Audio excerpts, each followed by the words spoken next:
오늘도 우리 가스펠 프로젝트 비유와 기적 9번째 강의에 오신 것을 주님의 이름으로 환영하고 축복합니다. 기도하겠습니다. 아버지 하나님 감사합니다. 오늘도 주님의 은혜 가운데 함께 말씀을 읽습니다. 읽는 우리의 삶 가운데 필요한 지혜와 명철 더디펴 주이사 오늘 주님께서 읽어가는 말씀을 통해서 우리들이 깨달아야 될 주님의 진리를 밝히 알아갈 수 있는 은혜의 시간 될 수 있게 도와주시옵소서. 이 모든 말씀 우리 주 예수 그리스도의 이름으로 기도드리옵나이다. 아멘. 오늘 9번째 강의는 무리를 걸으시다라는 제목으로 여러분 잘 아시는 예수님의 기적의 사건을 함께 읽도록 하겠습니다. 저희가 비유와 기적 가스펠 프로젝트 공부를 하면서 벌써 9번째 시간인데요. 6개의 이 비유에 대해서 저희들이 함께 공부를 했습니다. 씨 뿌리는 자와 땅, 무자비한 종, 또 선한 사마리아, 잃어버린 두 아들, 바리새인과 세리, 또 악한 종까지 저희들이 6개의 비유를 함께 나눴고요. 우리가 가나의 혼인잔치를 시작으로 해서 저희들이 계속해서 예수님의 또 기적의 사건들을 함께 나눕니다. 지난 시간에는 하늘에서 내린 떡이라는 제목으로 저희들이 오병이어의 사건 다뤘고, 오늘은 무리를 걸으시는 예수님에 대해서 함께 말씀을 읽어가기를 원합니다. 오늘 이 전체적인 큰 그림은요, 믿는 자에게도 시련이 온다는 거예요. 그러나 그 시련의 자리에 우리를 홀로 내버려 두시지 않고 주님께서 찾아와 주시고요. 또 찾아와 주신 주님을 통해서 첫 번째로 시련의 자리는 주님이 누구이신지를, 진정한 주님의 정체성을 알게 되며 그 능력을, 주님의 능력을 확인하는 신앙의 고백의 자리가 된다라는 것이고요. 또 두 번째는 신앙 고백, 그런 신앙 고백의 자리를 통해서 우리가 주님 앞에 드리는 그 신앙 고백을 통해서 정말로 아무짝에도 쓸모없는 죄인인 우리의 삶을 제자로 다듬어 주신다. 그 다듬는 자리, 우리를 제자로 삼아 주시는, 또 더욱 훌륭한 그릇으로 다듬어 주시는 자리라는 것을 두 번째로 배우게 되고요.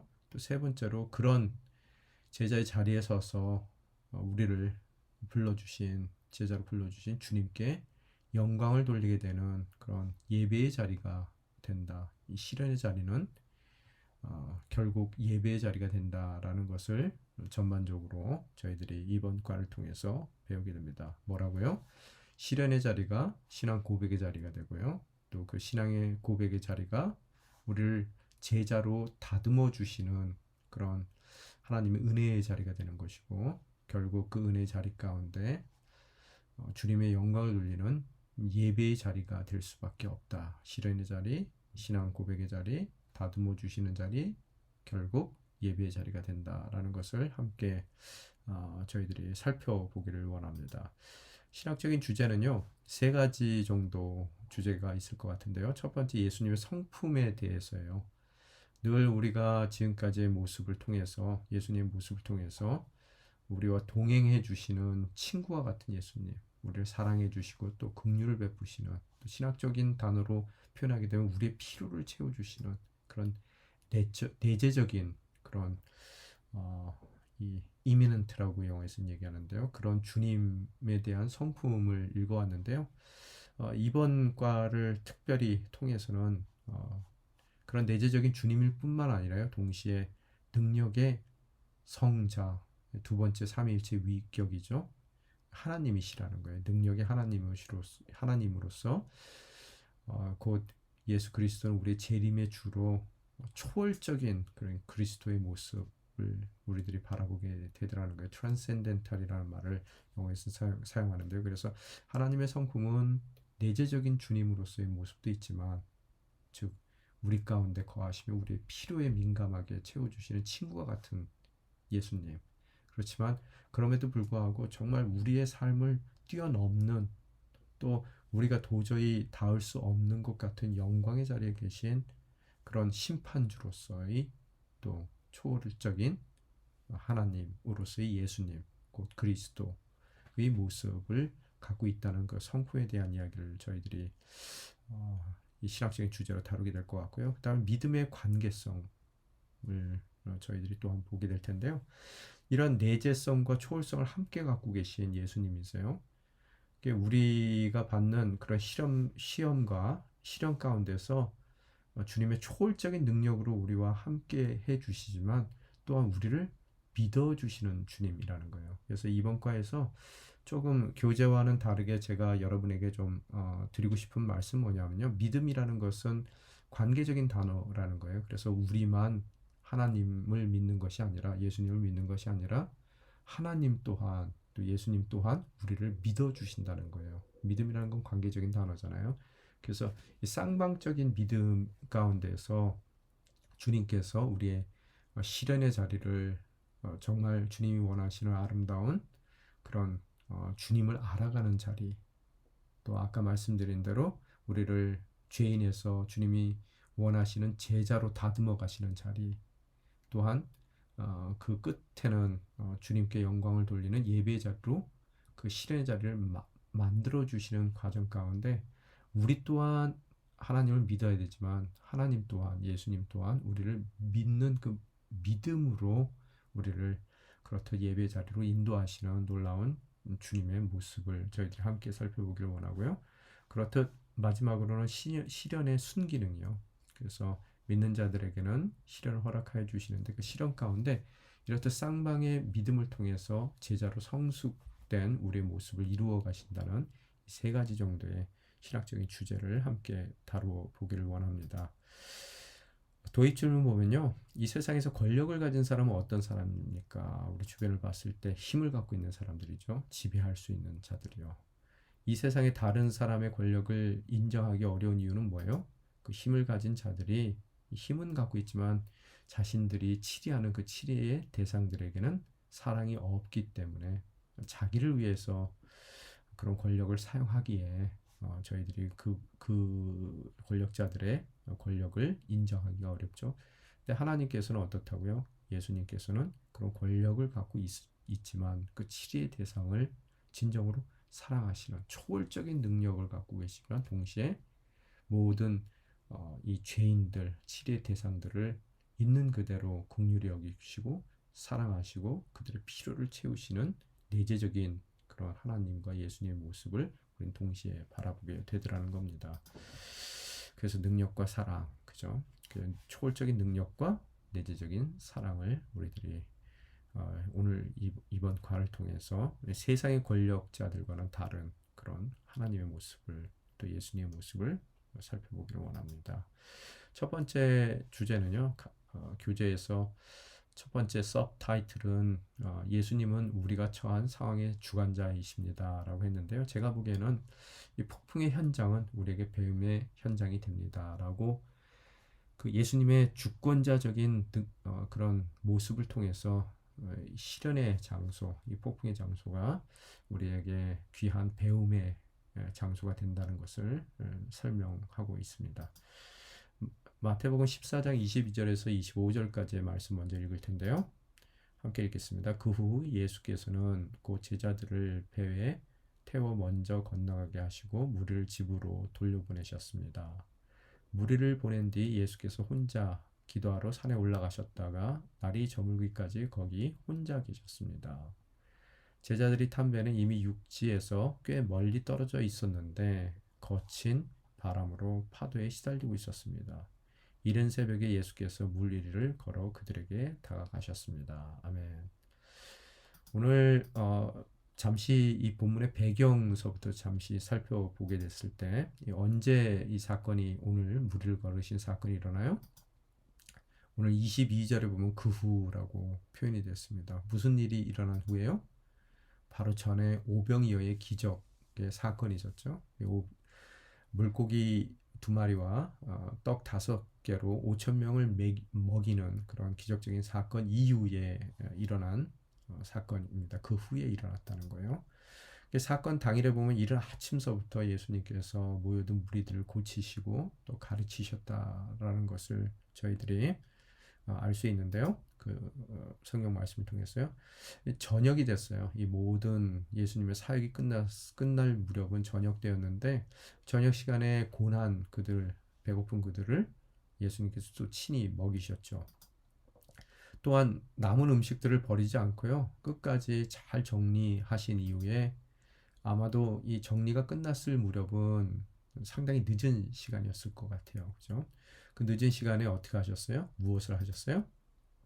성경에 오늘 읽으신 본문 말씀에 보면은 제자들을 먼저 배에 태워서 호수를 건너가게 하셨다라고 써 있어요. 또 무리들을 모두 집으로 보내시는 예수님을 22절 가운데 우리가 발견하게 됩니다. 그런데 질문이 생겨요. 그 질문은 뭐예요? 예수님이 스승이셔요. 아침서부터 이들을 가르치셨을 뿐만 아니라 또한 그들의 병을 고쳐주셨고요. 또 그들의 배고픔을 채워주시는 그런 사랑까지 베풀어 주신 귀한 스승입니다. 그러면 저와 여러분 같으면 어떻게 했겠어요? 모든 순서가 다 끝난 이후에 먼저 예수님께서 떠나시도록 예수님을 배웅해드리고 자신들이 나중에 가는 것이 이 모든 그 순서일 거라는 거예요. 정상적인 순서일 것인데 이 거꾸로 스승이신 예수님께서 제자들과 무리들을 배웅하셨더라는 거예요. 그들이 먼저 떠납니다. 왜 그럴까요? 남은 예수님께서 홀로 기도하기 위해서라고 23장에 써 있습니다. 23절에 써 있어요. 예수님께는 그런 홀로 남은 기도의 의미가 무엇일까요? 누구와 함께하는 시간이에요? 아버지와 단둘이 교제하는 그런 두 분의 그런 시간이죠. 그럼 어떤 시간이에요? 오늘 굉장히 예수님께서 고단하셨을 거예요. 아침서부터 그죠? 쉬지 않고 예수님께서 이 저녁 늦은 시간까지 달려오셨습니다. 그런 고단함의 쉼과 위로를 아버지께로부터 얻는 그런 교제의 시간이었을 거예요. 또한 미래에 대한 앞으로 예수님께서 나아가셔야 될 십자가를 향한 그 길에 대한 계획과 결단을 아버지와 나누셨던 그런 시간이었을 것으로 봅니다. 그래서 오늘의 쉼과 위로, 또 내일의 계획과 그 계획에 대한 결단, 바로 이 두 가지를 아버지와 단둘이 나누는 그런 교제의 시간이 바로 예수님의 기도의 시간이었을 거라는 거예요. 예수님의 그날의 상황을 봤을 때 육신적으로만 고단하는 것이 아니라 정신적으로도 힘드셨을 거예요. 왜? 세례 요한의 죽음을 오병이어의 사건 바로 직전에 알게 되셨다는 거예요. 그죠? 또한 영적으로도 고단했어요. 그렇게 함께 하나님의 나라를 추구했던 인생의 마지막 모습이 그렇듯 비참하게 참수당하는 것이고 그것이 정신적으로 예수님께 고단함으로 다가왔겠고요. 또한 예수님 또한 훗날 공생의 기간이 마무리될 무렵에는 이 세례 요한과 같이 더 오히려 비참한 모습으로 십자가에 돌아가실 것이라는 것을 알고 계셨기에 오늘의 일과 때문에 육신적으로도 고단했겠지만 또한 정말 하나님의 나라를 추구했던 세례 요한을 보내는 정신적인 고단함도 있었을 거고요. 또한 같은 길을 오히려 더 험악한 십자가의 길을 가야 된다는 것을 바라볼 때 영적인 고단함이 있을 거라는 거예요. 그 모든 고단함의 쉼과 위로를 받았던 바로 그 시간이 주님과의 그런 아버지와의 교제의 시간이라는 거예요. 우리도 제자로서 사명을 이루기 위해서는 꼭 필요하단 말이에요. 오늘의 피곤함이 있어요. 일 열심히 해서 피곤한 육신적인 피곤함, 또 믿는 자임에도 불구하고 고난을 당하는 우리의 동역자들의 모습을 봤을 때의 정신적인 피곤함, 또 우리가 겪어야 될 우리의 십자가를 져야 되는 영적인 고단함이 우리의 사명받은 인생 가운데서도 있을 거라는 거예요. 그래서 이 사명을 온전히 이루기 위해서 우리 또한 어떻다고요? 홀로 기도하는 시간이 절대적으로 필요하다는 것을 오늘 본문 말씀을 통해서 저희들이 깨닫게 됩니다. 오늘 이렇듯 무리를 걸으신 예수님을 일과에서 우리 서브타이틀 1에서 저희들 함께 나눌 수 있는 제목은 하나님을 모든 상황의 주권자로 모신다면 우리 기도가 어떻게 달라질 수 있느냐는 거예요. 그분이 모든 것의 주권자라는 것을 깨달을 때 제일 먼저 우리는 다른 이들에게 달려가지 않고 주님께로 달려가게 되는 것이고요. 또 우리의 원하는 바를 구하는 것이 아니라 그분의 뜻을 구하게 되겠죠. 그분이 모든 상황의 주권자라는 것에 대한 확신이 있다면요. 또 두 번째, 하나님 앞에 나아가 홀로 기도하는 것은 어떤 점에서 유익합니까? 오늘의 고단함에 대한 쉼과 위로를 얻을 수 있는 것이고, 또 내일에 대한, 미래에 대한 뭐예요? 계획을 나누고 그 계획을 이루기 위한 결단을 주님 앞에 할 수 있는 그런 주님과의 단둘의 교제 시간으로 사용할 수 있다는 것, 그런 유익한 점이 있다는 것을 우리는 발견하게 됩니다. 오늘 예수님이 홀로 아버지 앞에 계실 때 이제 사건을 조금 더 저희들이 진행돼서 보면은요, 예수님 홀로 아버지 앞에 기도하고 계실 때 무슨 일이 일어납니까? 나머지 사람들에게. 무리들은 세상으로 다시 돌아갔어요. 제자들은 폭풍 가운데 놓이게 되더라는 거예요. 홀로 아버지와 기도하실 때 무리는 집으로 돌아가고 다시 원래 자신들이 살았던 삶의 현장으로 돌아가고, 제자들은 배를 타고 폭풍 가운데 놓이게 되더라는 겁니다. 21절서부터 23절까지 말씀 보면은 무리를 집으로 돌려보내셨습니다. 자기의 삶의 터전으로 돌아갔다는 거죠. 제자들이 일상으로 돌아갔다는 얘기고요. 제자들은 탄변에 이미 육지에서 꽤 멀리 떨어져 있었는데 거친 바람으로 파도에 시달리고 있었습니다. 폭풍 가운데 놓이는 그 시련의 자리 가운데 그들이 처하게 되더라는 거예요. 오늘 성경은 돌아간 무리들, 일상 가운데 돌아간 무리들이 아닌 오늘 이 거친 파도로 시달리고 있는 제자들에게 줌인합니다. 카메라는 이제 포커스를 제자들에게 맞추더라는 거예요. 제자들의 모습은 지금 어떻다고요? 장소적으로 봤을 때 예수님을 바라볼 수 없는 꽤 멀리 떨어진 호수 한가운데 놓이게 되더라는 거예요. 예수님 바라볼 수 없는 자리에 있었고요. 또 상황적으로 봤을 때는 어떻다고요? 바람으로 파도에 시달리고 있었던 자리라는 거예요. 장소적으로는 예수님이 보이지 않는, 예수님은 저쪽에서 홀로 하나님과 아버지와 교제하고 있었고요. 자신들은 예수님을 바라볼 수 없는 그 호수의 한 중간에서 바람과 파도에 시달리고 있는 시련의 자리 가운데 놓여 있더라는 거예요. 오늘 예수님의 스승으로서의 특징을 잠깐 살펴보게 되면은요, 가까이 함께 계실 때도 예수님은 제자들을 가르치셨어요. 말씀으로 가르치시고, 그죠? 근데 꽤 멀리 떨어져 있을 때도 예수님은 제자들을 가르치셨어요. 가까이 있을 때는 말씀과 행동으로, 눈에 보이는 행동으로 가르치셨지만, 멀리 떨어져 있을 때는 주어진 환경과 그 환경을 통한 그들의 경험을 통해서 제자들을 가르치시더라는 거예요. 그죠? 우리에게 시사하는 바가 뭐예요? 이러한 예수님의 가르침은요, 우리에게도 동일하게 주님께서 성경에 기록된 말씀으로, 또 기록된 예수님의 가르침뿐만 아니라 기록된 모든 기적의 사건들, 예수님의 행동을 통해서 우리에게 가르치시기도 하지만요, 또한 우리의 일상 가운데서 주님이 때론 보이지 않는 곳에서 또 느껴지지 않는 때가 있단 말이에요. 꽤 떨어진 우리의 삶의 시련의 폭풍 한가운데서도 우리에게 주어진 환경과 또 그 환경에 대한 우리의 경험을 통해서 우리에게 또한 가르치고 계시더라는 거예요. 제자들이 멀리 떨어졌을 때 또 그 떨어진 환경 가운데서 그 환경을 통한 그들의 경험을 통해서 그들이 예수님의 가르침을 배우고 있듯이, 우리 또한 우리의 처해진 상황 가운데서 어쩔 때는 예수님이 느껴지지도 않고 보이지도 않는 그런 홀로 떨어졌다라고 생각하는 우리의 폭풍 가운데서도 그 환경과 또 그 환경을 경험하는 우리의 삶을 통해서 주님께서 우리에게 또한 주님의 가르침을 허락해 주시더라는 겁니다. 그래서 때론 우리가 멀리 떨어진 폭풍의 현장에 남겨지기도 하더라는 거예요. 그죠? 그런 폭풍의 현장은 우리에게 배움의 현장이 될 줄 믿습니다. 그런 배움의 현장으로서 제자들의 밤, 오늘 지새고 있는 그 밤은요, 어떤 밤이에요? 예수님이 폭풍 한가운데 고군분투하는 제자들을 보고 계셨어요. 어떻게 알아요? 보고 계셨는지 안 보고 계셨는지?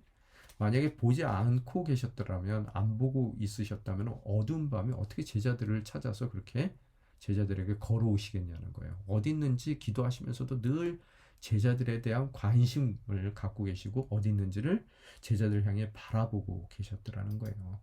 그런데 이 제자들은 바로 전날 목격한 오병이의 기적은 이미 까맣게 잊고 있었더라는 거예요.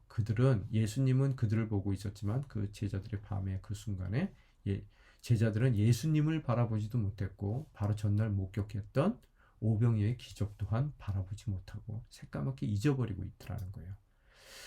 예수님은 곧장 그들을 또한 구해주지 않았어요. 어려운 상황 가운데 그냥 내버려 두십니다. 제자들은 그러기에 밤새 그 폭풍 속에서 어려움을 겪고 버둥거리고 있는 그 어려움을 겪고 있더라는 거예요. 오늘 우리의 밤도 똑같습니다. 우리의 배움의 현장 가운데서도요. 어때요? 예수님께서 아버지께로 돌아가셨어요. 이제 부활하시고 승천하셔서 돌아가셨어요. 그러나 오늘 고난 가운데서 있는 우리의 모습을 하나님 아버지 우편에 서서 우리를 보고 계셔요. 예수님은 우리를 삶의 현장 가운데에서 오늘 우리의 밤 가운데 보고 계시는데 우리는 고난 가운데 놓였을 때 첫 번째 우리가 믿음 가운데서 얻었던 감격을 새까맣게 잊어버리고요. 또 예수님께서 하나님 아버지의 우편에 서서 우리를 바라보고 있으시다는 것을 바라보지 못하더라는 거예요. 예수님을 보지 못하더라는 거예요. 그죠? 또한 예수님은 곧장 우리를 구해 주시지 않아요. 왜? 말씀으로도 가르친다 그랬고요. 아까요. 또한 환경으로도 그 환경에 대한 우리의 경험으로도 우리를 가르치시는 스승이기 때문에 곧장 우리를 그 바람과 파도의 현장 가운데서 구해 주시지 않고요. 내버려 두시더라는 거예요. 우리들은 그렇기 때문에 이 제자들이 밤새 그 폭풍 속에서 버둥거린 것처럼 우리도 우리의 인생의 폭풍 가운데서 신음하고 있는 밤을 행여 지새고 있지 않느냐라는 것을 우리는 깨닫게 됩니다. 생각해 볼 점이 있는데요. 늦는다고 해서 안 오시는 게 아니라는 거예요. 첫 번째. 자, 따라해 봅시다. 늦는다고 해서 안 오시는 것은 아니다. 또 두 번째 생각해 볼 점은요. 내 눈에 주님이 안 보인다고 그분의 눈에 내가 안 보이는 것도 아니라는 거예요. 자, 따라해 봅시다. 안 보인다고 안 보시는 것이 아니다. 두 번째 우리가 생각해 볼 점이에요. 첫 번째가 뭐라고요? 늦는다고 안 오시는 것이 아니다. 두 번째 뭐라고요? 안 보인다고 안 보시는 것이 아니다. 세 번째 보면은요. 고난의 자리는 첫 감격을 그렇기 때문에 기억해야 되는 자리라는 거예요. 만약에 제자들이 그 배에 흔들리는 배 가운데서 바람과 파도로 고난받고 있는 그 시간에 만약의 경우 오병이어의 기적을 이루시는 예수님을 기억하기만 했더라면 그들은 두려움 가운데 놓이지 않게 되었을 거라는 거예요. 그들은 첫 감격을 기억해야 될 그 자리 가운데 그 감격을 망각하는 그런 잘못을 범하더라는 겁니다. 이 고난의 자리는 또한 뭐라고요? 주님의 또 다른 능력을 경험하는 자리예요. 위의 모든 것을 깨달을 때 이 above all 이 네 개를 깨달을 때 비로소 그 자리는 우리의 성장과 성숙을 이루어나가는 배움의 자리가 될 수 있다라는 것을 우리는 알 수 있습니다. 성숙한 제자는 그 배움의 자리 가운데 어떻다고요? 배워야 될 것을 배우기 때문에 다음 또 다른 고난의 자리에서는 더욱 인내하며 주님을 기대하며 나아갈 수 있게 되더라는 거예요. 실망치 않고 절망치 않고 그들이 비록 어려운 그 흔들린 배 가운데 있다 하더라도 인내 가운데 주님을 기대하며 나아가더라는 거예요. 그래서 사도 바울도 로마서 5장 3절과 4절 사이에 뭐라고 말씀하세요? 한번 따라해 보겠습니다. 우리가 환난 중에도 즐거워하나니 이는 환난은 인내를 인내는 연단은 소망을 이루는 줄 알미라. 아멘. 그죠? 자, 질문 또 보겠습니다. 하나님이 즉각 응답하지 않으셔서 시련을 견뎌야 했던 적이 있나요? 그죠? 아무리 불러도 대답 없는 그래서 홀로 남겨진 그 시련의 자리 가운데 놓여본 적이 있으십니까? 그 시련을 통해 믿음의 성장에 어떤 도전을 받습니까? 우리 또한 방금 우리들이 읽었던 것처럼 뭐라고요? 환난 중에도 즐거워하나니 이는 환난은 인내는 연단은 소망을 이루는 줄 알미라는 것 같이 우리가 소망을 얻을 수 있는 그런 시련의 자리였었던 적이 있는가 우리 살펴볼 수 있게 되겠습니다.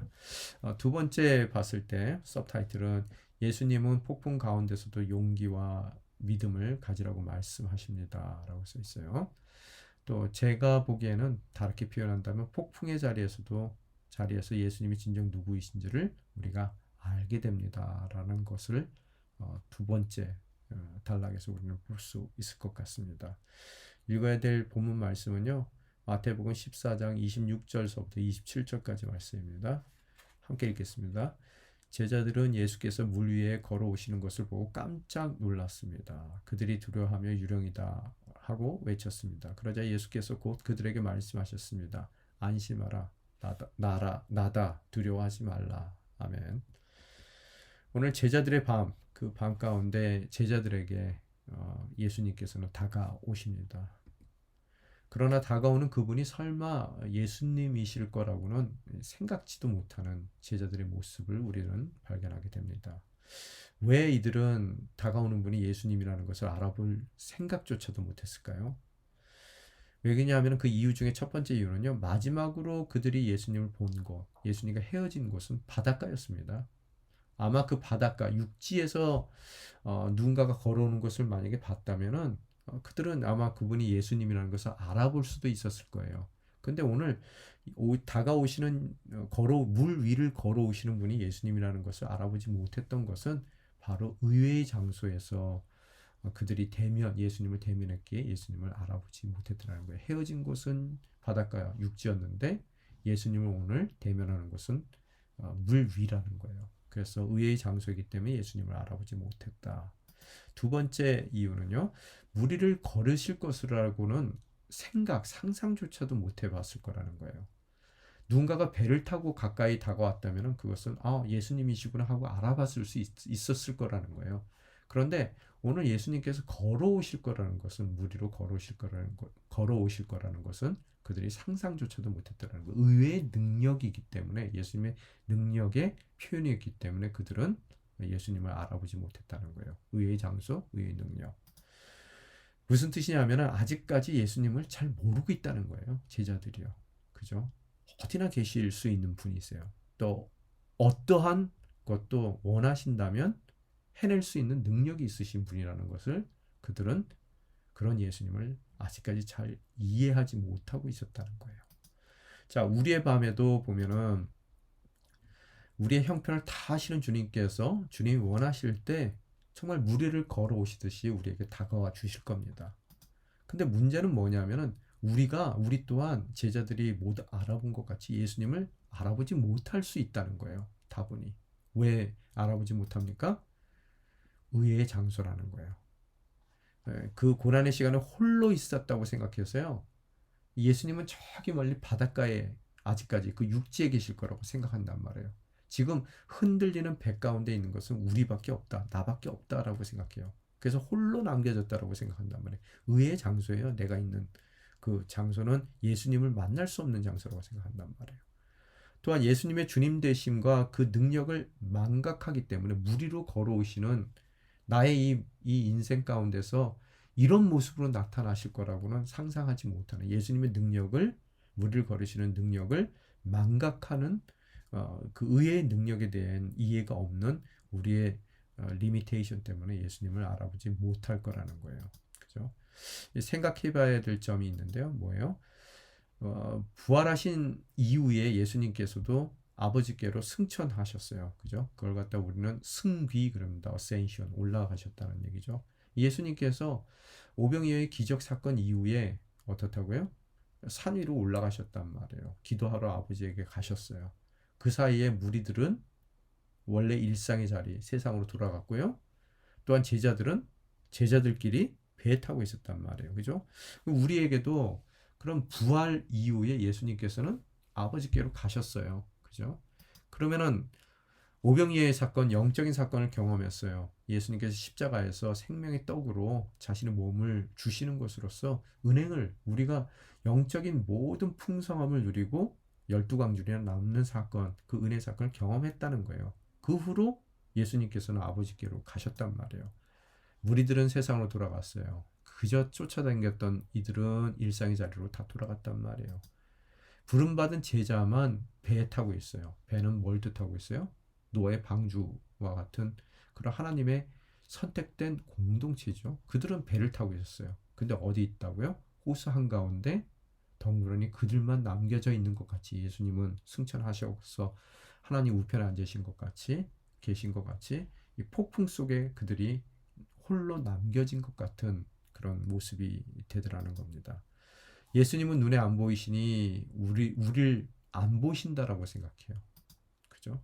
또한 능력의 예수님이 우리를 찾아오실 것을 기대하지 못하더라는 거예요. 하늘에서 또 내려오실 것을 모르더라는 거. 어떤 다른 모습으로 우리를 걸어 오시듯이 내 인생 가운데 내가 상상치도 못한 능력으로 내 삶 가운데 다가오시는 것을 내가 그 기대했던 모습과는 기대하지 못했기 때문에 그런 예수님이 다가오시더라는 내가 예수님을 알아보지 못하는 것은 아닌가 우린 생각해 볼 필요가 있다는 거예요. 이럴 때 예수님이 누구신지 잘 모르니까 의의 장소에 또 의의 능력으로 오신다는 것을 우리가 모르니까요. 어떻게 해요? 막상 예수님이 다가오시는데도 못 알아보고 오히려 그 오시는 예수님을 두려워하는 우리의 모습은 없는지 우리가 생각해 볼 필요가 있더라는 거예요.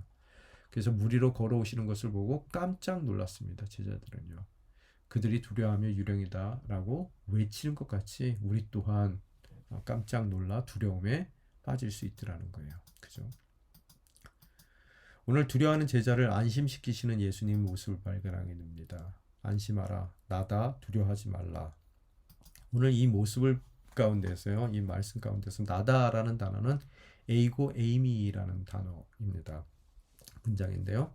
이 말 자체는 I am who I am 이라는 뜻이에요. 나는 나다 라는 그런 뜻이에요. 이 비동사가 두 번 쓰여있죠. 이 표현이 어디서 나오냐 하면요. 물론 히브리어로 나오지만 모세에게 나타난 하나님께서 모세가 하나님 이름이 뭡니까? 라고 물어봤을 때 출애굽기 3장 14절에 보면 나는 스스로 있는 자다 라고 말씀하시죠. 바로 이 스스로 있는 자라는 표현이 I am who I am 이에요. 그래서 이것을 히라버로 번역된 성경을 봤을 때 에이고 에이미라고 표현이 되어 있습니다. 고대 사람들에게는 이것은 신성을 의미하는 거예요.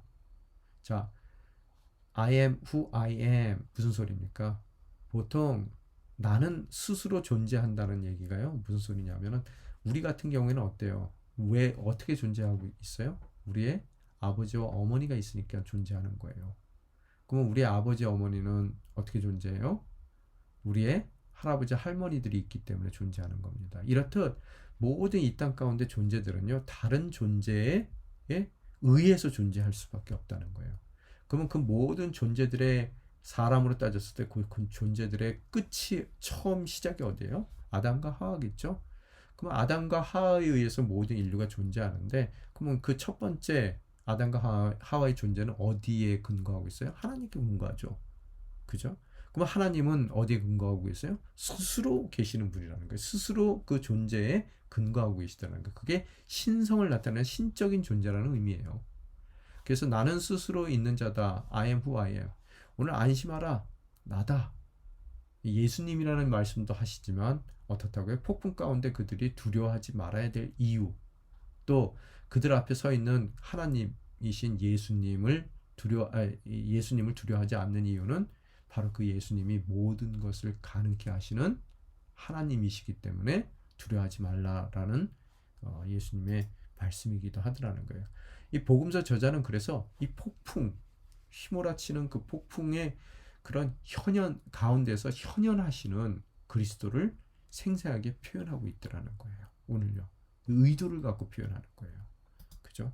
그래서 오늘 폭풍의 배경이 필요한 거예요. 그래서요. 마태에게는요. 사실 폭풍 없이도 잔잔한 호숫가에서 예수님이 그저 무리를 걸어오실 수도 있었는데 일부러 폭풍이라는 그런 정말 그 웅장한 그런 그 권능의 상징 가운데서 오늘 현현하시는 예수님의 모습을 표현하는 그런 배경으로서의 폭풍을 오늘 마태가 사용하는 것을 바라볼 수 있습니다. 왜 제자들은 무리를 걷는 예수님을 못 알아봐요? 이해가 안 되죠? 아까 잠시도 말씀드렸지만 동고동락했던 분이에요. 그죠? 함께 먹고 함께 자고 함께 뒹굴고 함께 웃고 그죠? 24시간을 예수님과 늘 보냈던 제자들이란 말이에요. 예수님을 알아봤어야 돼요. 우리도 늘 시간 같이 보내면 멀리서도 그 사람 봤을 때 알아보잖아요. 아무리 깜깜하다 하더라도 알아볼 수도 있었을 텐데 왜 못 알아봤을까? 말씀드린 대로 장소적인 부분이 있죠. 예수님과 그들이 마지막으로 헤어진 곳은 육지예요. 육지에서 만났으면 멀리 계셨더라도 그죠? 예수님을 알아봤을 거예요. 그곳에 계실 거로만 생각을 했더라는 거예요. 관점적인 그런 부분이 있다고 그랬죠. 그동안 예수님의 모습 오늘 이건 새로운 거죠. 관점적인 그런 부분이 있는데요. 그동안의 예수님 모습이 어땠었냐는 거예요. 병자들 긍휼히 여겼었던 분이세요. 그리고 오병이의 기적이 일어났던 바로 그 장소에도 어쩌다가 가시게 됐어요? 헤롯을 피해서 이 세례 요한이 이 참수됐다는 이야기를 듣고 나서 헤롯을 피하기 위해서 이리저리 도망하시다가 도착한 곳이 바로 피하기 위해서 도망하셨던 곳에서 오병이의 사건을 경험하게 되더라는 거예요. 이리저리 피해 다니시는 분이세요. 또한 그동안의 예수님의 모습이요. 세례 요한과 같은 카리스마가 있으셔 보이지도 않는 거예요. 지금까지는요. 또 무리들을 불쌍히 여기셔서 남 밥 걱정해 주시는 그런 예수님으로만 그들이 이해를 하고 있었다는 거예요. 지금까지 예수님의 모습은요. 그런데 어떻다고요? 오늘 의외의 장소에서 만난 예수님은 어떤 예수님이세요? 우리가 위에서 보면 육지에서만 계실 거라고 생각했던 것이 예배당에서만 계시는 분. 그렇지만 우리의 일상 가운데 계시지 않는 분입니까? 기도의 자리는 계시지만 내가 기도할 때는 그곳에 계시지만 내 직장에서는 안 계시는 분이세요? 몰래 내가 죄를 짓는 자리에는 그분이 안 계실 거라고 생각하냐는 거예요. 오늘 장소적인 의미 가운데서요. 우리도 못 알아볼 예수님이 찾아오셔도 못 알아볼 때 이 장소적인 한계를 갖고 있기 때문에 못 알아볼 수도 있더라는 거예요. 또한 오늘 관점적인 그런 것에서 예수님이 어떤 예수님이세요? 하나님에게는 내재적인 속성과 초월적인 속성이 있단 말이에요. 우리와 함께 계시면서 우리의 필요에 민감하게 반응하시는 정말 친구와 같은 내재적인 하나님의 모습도 있지만 어떻다고요? 창조주로서 저기 멀리 우리가 닿을 수 없는 그곳에서 놀라운 능력으로 우리를 심판하시는 그런 초월적인 하나님의 모습도 있거든요. 오늘 보면은 인간적인 내재적인 모습 가운데 불쌍히 여기고 그저 카리스마도 없어 보이고 이리저리 도망도 다니고 또 환자들을 긍휼히 여기고 또 배고픈 이들의 그 밥 걱정까지도 해주시는 인간적인 예수님을 그동안 우리 또한 알고 있었지만 어쩌다고요? 두 번째 위격인 성자 예수님으로서 우리가 그 예수님을 바라보지 못하는 관점의 한계는 있지 않느냐는 거예요. 장소적인 한계뿐만 아니라요. 그죠? 이 친구 같은 예수님, 내재적인 예수님을 뜻하는 거죠. 그렇지만 초월적인 예수님, 심판의 주로서 재림의 주로 폭풍 가운데 현현하시는 그 폭풍이라는 웅장한 상황 가운데서 그 폭풍 가운데서도 무리를 걸어 오시는 현현하시는 그런 그리스도의 모습, 심판주의 모습으로 우리에게 다가왔을 때 우리는 못 알아볼 수 있더라는 거예요. 그 예수님을요. 사랑의 주님이시기도 하지만 동시에 뭐라고요? 능력의 주님으로 오실 때 우리가 못 알아볼 수 있는데 오늘 이 사건을 통해서 그분은 사랑의 예수님이세요. 동시에 모든 능력의 주인으로서 그죠? 정말로 세상에서 못할 것이 없는 전능하신 그런 주님의 모습으로 우리에게 나타나시는 이 두 가지 사랑과 능력의 모습을 다 갖추신 주님의 모습을 발견하게 됩니다. 중요한 것은 이 두 가지를 다 갖고 있다는 거예요. 만약에 사랑만 갖고 있으면 어때요? 능력이 없으면 사랑하기 때문에 해주고 싶은 게 많아도요. 능력이 없어서 못 해줄 수 있습니다. 그죠? 그렇지만 능력만 있고 만약에 사랑이 없다면 어때요? 여러분 그 능력이 만약에 사랑 없는 우리를 미워하기 시작한다면 능력이 없는 것이 더 나을 수도 있다는 거예요. 그렇지만 예수님께서는 어떻다고요? 하나님께서는 사랑도 있으시고 또 능력도 있으세요. 사랑 가운데 우리에게 채워주고 싶은 것이 많으신 거고요. 우리를 긍휼히 여기시는 거고요. 우리를 불쌍히 여기시고 또 우리의 밥 걱정도 해주시는 주님께서 뭐라고요? 그 모든 것을 채워주실 수 있는 능력이 있다는 것을 우리는 오늘 말씀을 통해 이 폭풍 가운데서 현현하신 그리스도의 능력으로 오시는 그 예수님을 바라보면서 그 전에 갖고 계셨던 모든 사랑의 주님의 모습 또 오늘 나타나는 심판주로서 그리스도의 폭풍 가운데서 현현의 모습을 통해서 두 가지 속성을 우리가 다 볼 수 있더라는 거예요. 내재적인 속성, 초월적인 속성, 혹은 사랑의 속성, 또 능력의 속성을 우리가 다 볼 수 있더라는 겁니다. 예수님이 성난 바다 위를 걷는 능력을 가진 분이라는 사실이 우리에게 어떻게 용기를 줍니까? 다정다감한 사랑의 주님인가 동시에 그분은 만유의 왕이시라는 거예요. 사랑 가운데 원하시는 모든 것을 사랑하는 자에게 충분히 이루어 주실 수 있는 능력이 있는 그런 예수님이라는 것을 우리는 발견하게 됩니다. 성경 또 읽겠는데요. 마태복음 14장 28절서부터 32절까지의 말씀입니다. 함께 읽겠습니다. 베드로가 대답했습니다. 주여 정말로 주시면 제게 물 위로 걸어오라고 하십시오. 그러자 예수께서 오너라 하고 말씀하셨습니다. 그러자 베드로는 배에서 내려 물 위로 걸어 예수께로 향했습니다. 그러나 베드로는 바람을 보자 겁이 났습니다. 그리고는 바로 물속으로 가라앉기 시작하자 베드로가 소리쳤습니다. 주여 살려주십시오. 예수께서 곧 손을 내밀어 그를 붙잡으시며 말씀하셨습니다. 믿음이 적은 사람아 왜 의심했느냐. 아멘. 오늘 사건은 이제 더 진행이 됩니다. 그런데 그 사건 가운데서 베드로의 엉뚱한 대답이 나옵니다. 나다 두려워하지 말라 그랬더니 뭐라고 얘기해요? 주여 정말로 주시면 제게 물 위로 걸어오라고 하십시오 라는 엉뚱한 대답을 하더라는 거예요. 그죠? 이 대답이 적절하지 않아요. 나니까 두려워하지 말라 안심하라 라고 말씀하셨으면 왜 주님 이렇게 깜짝 놀라게 물 위를 걸어오십니까? 빨리 배에 오르십시오 라고 얘기하는 게 정상일 텐데요. 오늘 조금 상식에 벗어난 그런 대화가 진행되고 있더라는 거예요. 주여 정말로 주시면은 제게 물 위로 걸어오라 하십시오. 뭐 엉뚱한 원래 베드로가 엉뚱한 사람이니까 뭐 엉뚱한 그런 리퀘스트를 할 수도 있을 것 같아요. 그런데 이 도대체 무슨 뜻일까? 예수님 반응을 보게 되면은 엉뚱한 질문에 요구에 또 예수님께서 응하세요. 오너라 그러신단 말이에요. 29절에 보면 이 엉뚱한 베드로는 엉뚱해서 이런 리퀘스트를 했을 수 있다라고 하지만 예수님께서 엉뚱한 리퀘스트를 오너라라고 또 반응하시는 모습을 봤을 때 이게 엉뚱한 리퀘스트가 아닐 수 있다는 것을 우리는 깨닫게 됩니다.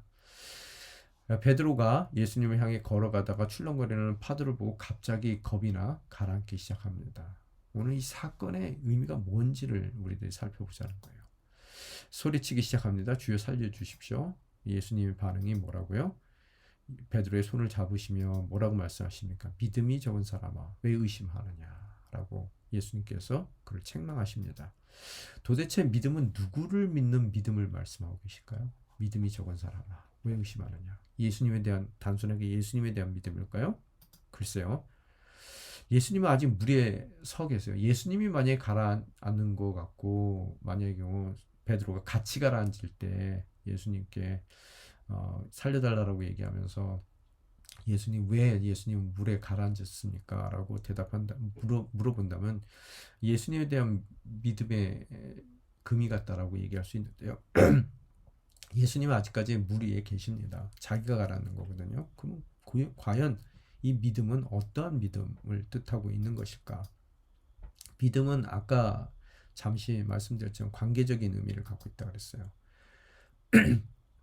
우리 신앙생활 가운데 제일 많이 착각하는 부분인 것 같아요. 우리는 하나님을 믿지만 그냥 하나님께서 우리를 믿어주는 거는 생각하지 못하는 것 같아요. 믿음이라는 단어는 관계적인 의미를 갖고 있는 단어고요. 그래서 이 믿음은 쌍방적인 그 방향성을 갖고 있다는 거예요. 그래서 예수님은 전지하신 능력이 있었어요. 제자를 부릴 때 그 제자들이 훗날 다 배신할 것을 모르시고 부르셨을까요? 틀림없이 다 알고 부르셨을 거예요. 그죠? 훗날 얘네들이 배신할 것이다 라는 거 알고 부르셨어요.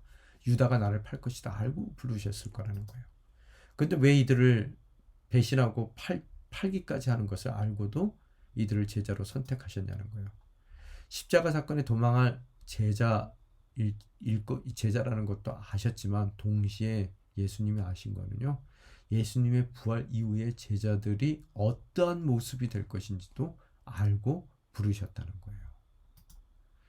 오늘의 그들이 아니라요. 부족한 그들이 아니라 정말로 완성될 제자로서의 멋진 모습으로 변화될 그 제자들의 내일의 모습을 미리 보시고 오늘 믿어 주셔서 그렇게 변화될 그들을 믿어 주셔서 불러 주셨더라는 거예요.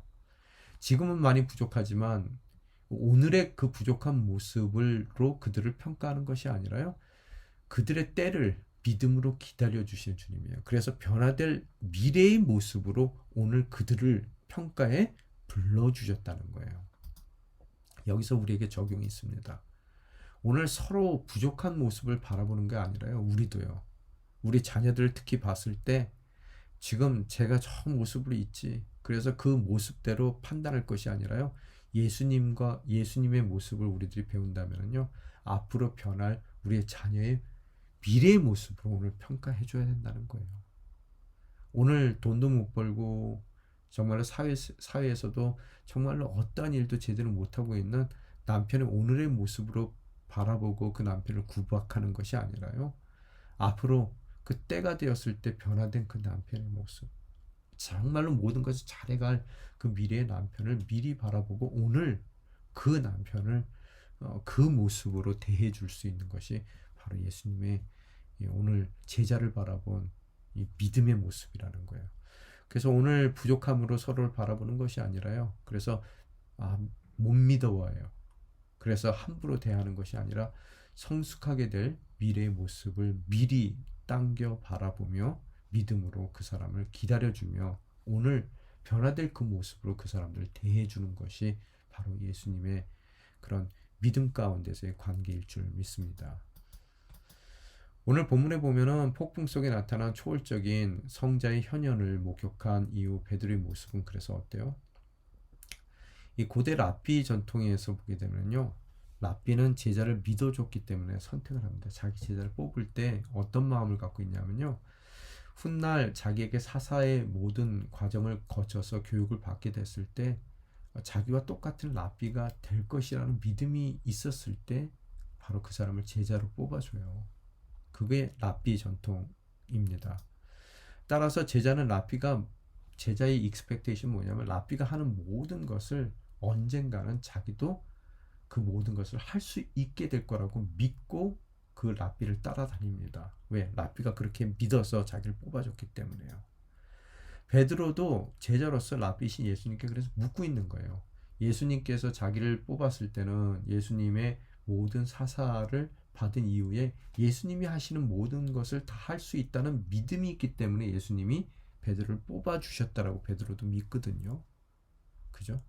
그래서 오늘 제자로서의 베드로도 언젠가는 예수님이 하시는 그 모든 것을 나도 할 수 있을 거라는 기대감을 갖고 예수님을 쫓아다녔단 말이에요. 그러니까 오늘 제자로서 랍비이신 예수님께 물어보는 거예요. 이게 오늘 제자로서 내가 지난날에 이루었던 그 오병이의 기적은 아직까지 내가 실력이 안 돼서 못 이루겠지만 이 무리를 걷는 것 정도, 요 정도는 예수님이 하신 거, 이건 나도 지금 배움의 상태 가운데서 제자의 상태 가운데서 요 정도는 랍비이신 예수님의 판단으로 내가 요 정도는 할 수 있겠습니까? 만약에 주님이시거든 나로 오라 하소서. 제자인 내가 할 수 있을지를 묻고 있더라는 거예요. 거기에 대해서 예수님께서 랍비로서 제자에게 오라라고 하시는 거예요. 그래, 이 정도면은 네가 다른 거는 못하더라도 무리를 걷는 거 정도는 지금 할 수 있으리라 믿는다. 자, 와봐라 라고 말씀하시는 거예요. 그래서 베드로가 제자로서 몇 걸음 무리를 걷게 됩니다. 그러나 아직까지 폭풍이 멈춘 게 아니에요. 폭풍은 나중에 예수님께서 배 위에 오르실 때 멈췄다 그랬어요.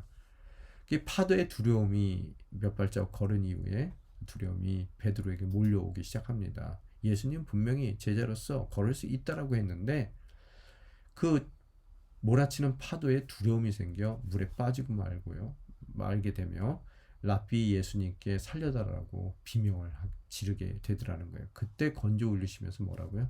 믿음이 적은 자여 왜 의심하느냐. 여기서 믿음이라는 건 뭐예요? 내가 제자로서 너를 믿어줘서 오라고 했는데 나는 너를 믿었는데 어떻다고요? 내가 믿은 너는 너 자신을 믿지 못하는구나. 이 믿음이 적은 자요. 왜 의심하느냐? 라고 예수님께서 책망하시는 거라는 거예요. 여기서 믿음이라는 것은 예수님에 대한 믿음이 아니에요. 누구에 대한 믿음이에요? 랍비와 제자의 관계 가운데 예수님은 베드로가 제자가 어떻다고요? 무리를 걸을 수 있을 거라고 믿으셨다는 거예요. 선생은 제자의 미래의 모습을 믿어주어 뽑을 때도 이 사람을 뽑아서 사사한 이후에 나와 같은 동일한 랍비가 될 것을 믿었기 때문에 그 사람을 뽑아준 것 같이, 제자를 뽑아준 것 같이 오늘 이 시간에 무리를 걸을 수 있다라고 믿고 불러주셨다는 거예요. 또한 선생님은 자기가 하는 모든 것을 제자도 할 수 있다라고 믿었어요. 선생은 오늘 그 제자를 믿었는데 제자는 선생님이 믿는 자기 자신을 자기는 못 믿고 있더라는 거예요. 그죠? 그래서 이 믿음이 적은 자요. 나는 너를 믿었는데 왜 너는 너를 믿지 못하느냐? 예수님께서 책망하시더라는 거예요. 오늘 우리 또한 제자로 불러주셨어요. 정말로 아무것도 아닌 우리들, 오늘 부족한 우리를 바라보신 것이 아니라 훗날 예수님께서 변화시켜 주실 우리를, 미래 우리를 바라보고 오늘 우리를 제자로 불러주셨다는 거예요. 믿기 때문에 우리를 제자로 불러주셨다는 겁니다. 오늘 비록 부족하지만 그러나 미래의 변화될 우리를 믿어주셨기에 불러주셨어요. 그러나 작은 인생의 파도 가운데 우리는 놀라요. 주님, 요 정도는 내가 할 수 있지 않겠습니까? 만약에 주시면은 나로 오라 하소서. 몇 발자국 뗐어요, 우리도요. 근데 파도가 치셔서 그 파도에 놀라 주님께서 믿고 나보러 오라 하셨는데도 불구하고 우리는 가라앉고 있지는 않느냐는 거예요. 그죠? 건강의 파도에, 또 때로는 나이의 파도, 그죠? 또 배운 것에 대한 파도, 재정의 파도, 그 파도에 의해서 주님께서 오라 하셨는데도 불구하고 예수님은 우리를 믿고 불러주셨는데 우리는 예수님이 있는 우리 자신을 스스로 믿지 못해 그 작은 파도에 의해서 가라앉고 있는 현실 가운데 놓여 있느냐를 우리는 물어야 된다는 거예요. 그럴 때 가라앉는 우리에게 뭐라고 그러십니까? 이 믿음이 적은 자요. 왜 의심하느냐? 우리 또한 예수님께서 책망하시더라는 겁니다. 가정 가운데 가장으로 불러주셨어요. 틀림없이 예수님께서는 그래 오라라고 가장으로 불러주셨는데 그 가정 가운데 재정의 어려움의 파도가 쳤을 때 두려움 가운데서 그 가장의 직분을 완주하지 못하고 스스로 믿지 못해 가라앉고 있다면 오늘 예수님께서 그 가장에게 그러신단 말이에요. 이 믿음이 적은 자요. 왜 의심하느냐? 오늘 회사 가운데서 여러분에게 그 자리를 허락하여 주셨는데 주님께서 그 자리에 불러주셨을 때는 오라라고 하셨을 때는 여러분을 선생으로서 믿기 때문이에요. 랍비로서. 그런데 그 회사 가운데서 재정의 파도가 치고 그죠? 또 상황적인 그런 작은 파도들이 쳤을 때 우리가 가라앉을 때 우리는 소리 지릅니다. 기도하며 주님 살려주세요. 뭐라 그러세요? 이 믿음이 적은 자요. 왜 의심하느냐? 그러면서 우리를 그 가라앉는 물 속에서 끄집어내 주시더라는 거예요. 어떻게 하면 어려운 상황에서도 그리스도 안에 있는 믿음과 용기를 보여줄 수 있을까라고 묻습니다. 예수님을 당연히 믿어요. 그죠? 우리가 쌍방 믿음이라고 그랬어요. 또한 우리가 알아야 되는 것은 그 예수님께서 우리를 믿어주고 계신다는 것을 깨달아야 되는 거예요. 예수님 우리를 믿어주신다면 우리 또한 당연히 불러주신 그 자리의 모든 것을 가장으로서 또 그 가정의 어머니로서 또 직장 가운데서 주어진 그 모든 자리에 충분히 우리가 주님의 부르심을 이룰 수 있다는 것을 믿어주시는 주님이 계시기에 우리 또한 우리 자신을 주님의 믿음, 주님이 우리를 믿듯이 믿는 것으로서 그 용기를 얻고 아무리 어려운 파도가 친다 하더라도 넉넉히 이겨나갈 수 있으리라 믿습니다. 세 번째 마지막으로 예수님은 권세 있는 하나님의 아들이시며 예배받기에 합당하십니다. 다른 말로 고치면요. 자신들을 믿고 불러주심에 감격한 제자들이에요. 예수님은 이제 친구 이상입니다. 폭풍 가운데서의 현연한 그리스도로 그들이 초월하신 성자 예수님으로 그들이 발견했어요. 그런 예수님께서 자신들을 믿어주고 그 자리에 불러주셨다는 것에 감격할 수밖에 없단 말이에요. 그 감격은 곧 제자들의 예배와 경배의 자리로, 감격의 자리는 변화되는 모습을 우리 세 번째 단락을 통해 바라보게 됩니다. 성경은요, 마태복음 14장 32절에서부터 33절까지의 말씀입니다. 같이 읽겠습니다. 그리고 그들이 함께 배에 오르자 바람이 잔잔해졌습니다. 그때 배에 있던 사람들이 예수께 경배드리며 말했습니다. 참으로 하나님의 아들이십니다. 아멘. 친구같이만 느껴졌던 사랑과 긍휼에 예수님께서 폭풍 가운데 초월적인 성자의 모습으로 현현된 모습을 목격한 제자들입니다. 그죠? 일부러 그래서 마태는 그 폭풍 가운데서 물을 걸으시는 그동안의 모습은 긍휼히 여기고 피해 다니시고 카리스마도 없는 것 같고, 그죠? 남의 배고픈 것을 채워주시는 그런 친구와 같은, 정말 내 눈높이에 맞춘 예수님이라면 이제 폭풍 가운데서 초월적인 성자의 모습으로 다가오는 그 예수님의 모습을 제자들은 목격하게 되더라는 겁니다. 예수님은 평범한 랍비 이상이에요. 제자들에게 뭐예요? 바로 그리스도라는 거예요. 그런 예수님께서 우리를 제자로 불러주시다니. 그죠? 여러분 생각해 보세요. 이 보편적인 랍비가 불러줘도요, 이들은 감지덕지한 사람들입니다. 그런데 훌륭한 랍비가 불러준다면 어찌할 바를 모르겠죠. 그런데 하물며 그리스도 예수께서 우리를 제자로 불러주시다니. 다르게 얘기하면 뭐예요? 우리를 믿어주신다니. 여러분, 믿음은 한 사람을 훌륭하게 만드는 열쇠예요. 그죠? 즉 오늘 우리가 변변치 못해도요, 우리의 미래의 성숙된 모습을 바라보고 우리를 믿어주셨구나. 얼마나 감격이 되겠습니까? 남자들은 상관이 믿어줄 때 죽은 듯이 일을 합니다. 죽을 듯이 일을 합니다. 그죠?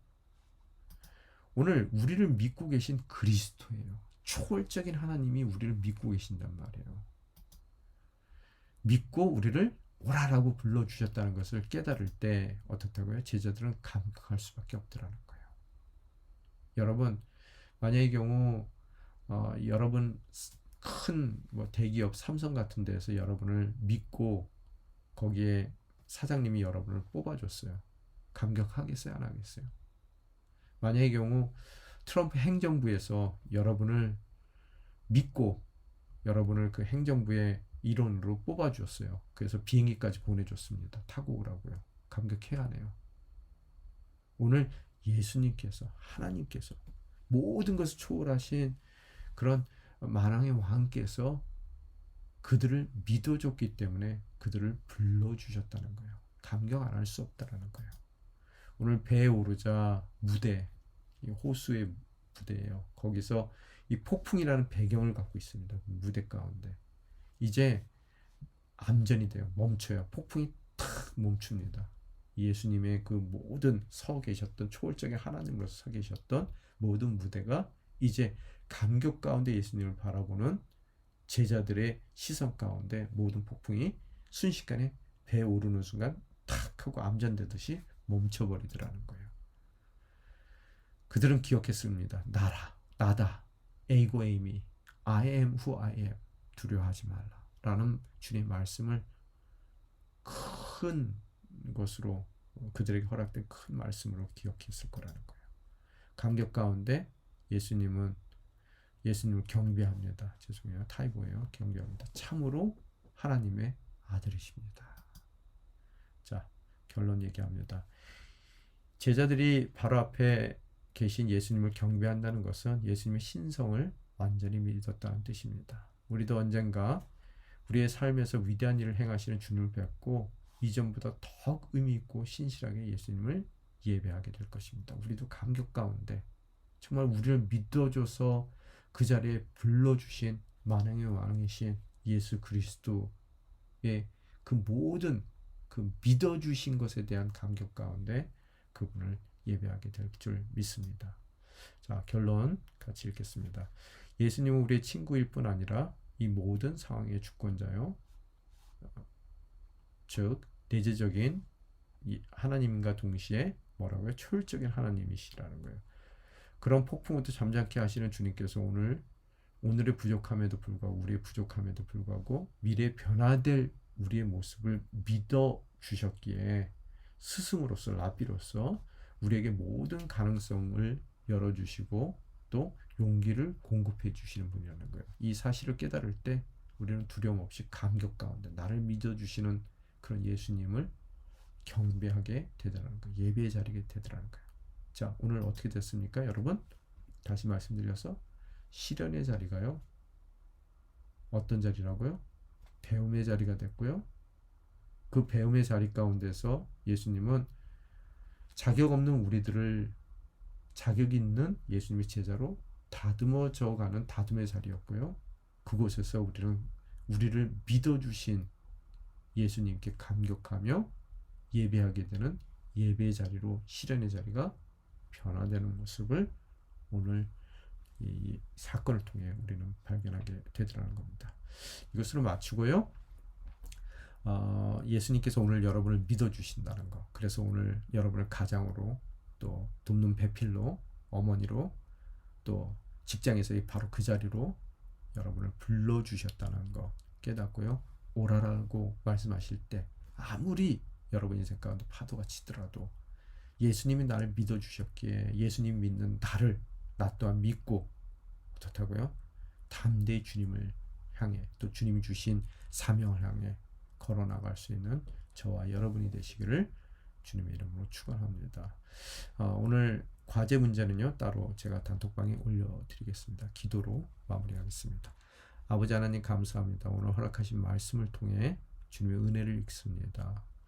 믿는 자에게도 시련이 옵니다. 그러나 그 시련의 자리는 곧 배움의 자리이며 또 그 배움의 자리 가운데 정말로 쓸모없는 우리의 우리를 제자의 삶으로 불러주시고 또 제자의 합당한 모습으로 다듬어 가시는 다듬는 자리이며 또 그 자리 가운데 우리를 믿어주시는 또 오늘의 그 부족한 모습이 아니라 미래 완성될 바로 그 모습을 바라보시며 우리를 믿고 불러주신 그런 은혜의 자리임을 깨닫습니다. 감격 가운데 바로 그 시련의 자리가 이제는 예수님을 경배하는 예배의 자리가 될 수 있음을 깨닫습니다.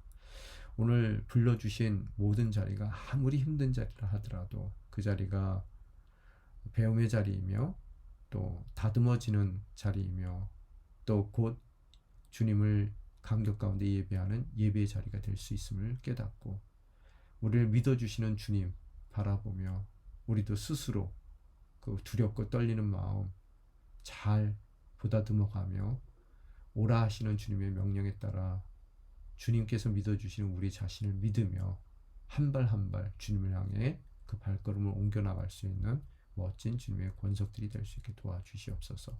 이 모든 말씀 우리 주 예수 그리스도 이름으로 간절히 기도드리옵나이다. 아멘.